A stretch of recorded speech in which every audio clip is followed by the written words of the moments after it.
participating in the family business.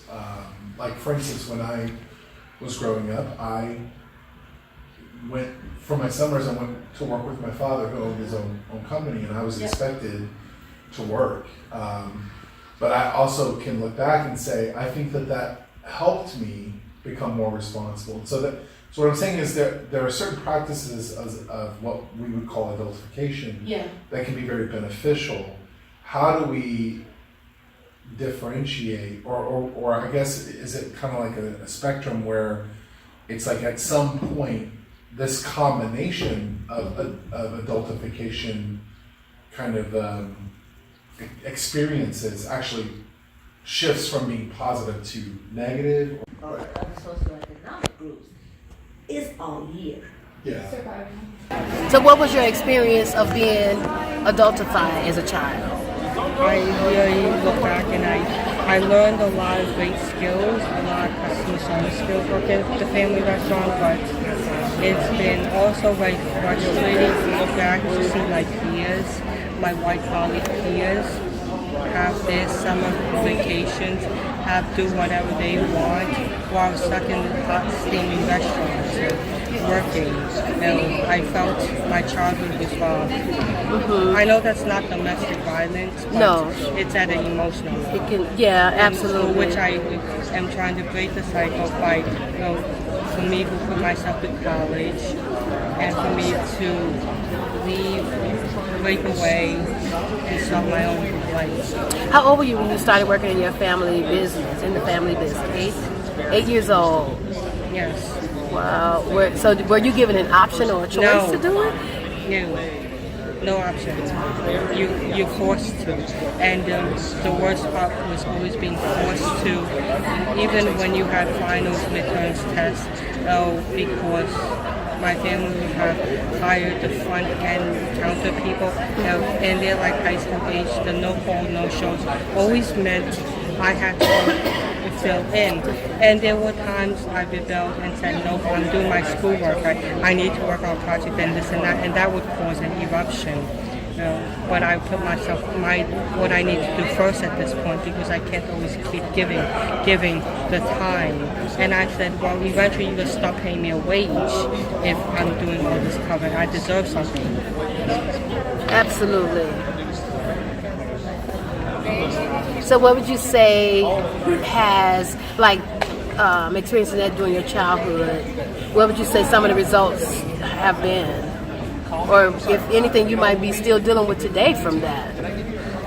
I'm trying to release the drama of the past, to forgive my family, because I know they did the right best thing they can coming in from China. But at the same time, I'm trying to take what's good from my culture and leave behind what's not, and bring in my own talents and my own fresh perspective, and be able to have a new lifestyle with my children.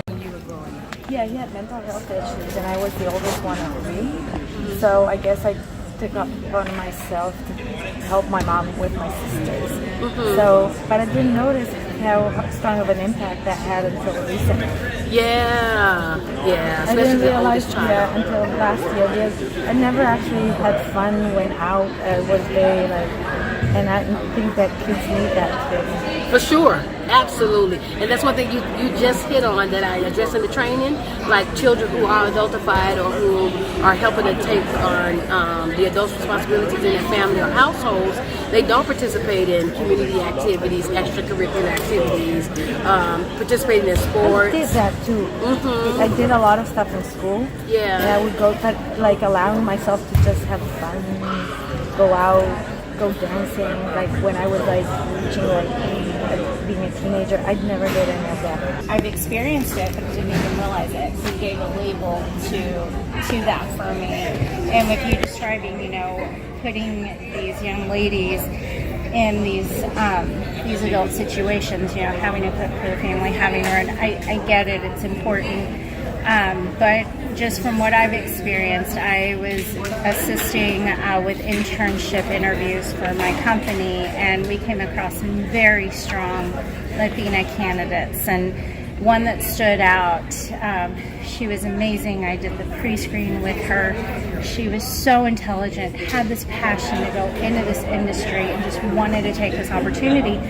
And when we let her know that we couldn't guarantee her placement where she wanted, that she could possibly be placed on the East Coast, the West Coast, Texas, she had to withdraw her candidacy because she couldn't leave her family. She had to be able to take an internship locally that would give her an opportunity to work daytime hours and then be at home to take care of the family, which completely understand. And that's probably the drive that she had to make her a great candidate for this role. And it just made me sad to see that she couldn't continue on. And I really hope that somewhere she was able to find that. But it's disheartening that she's worked so hard and can't go take advantage of what's out there.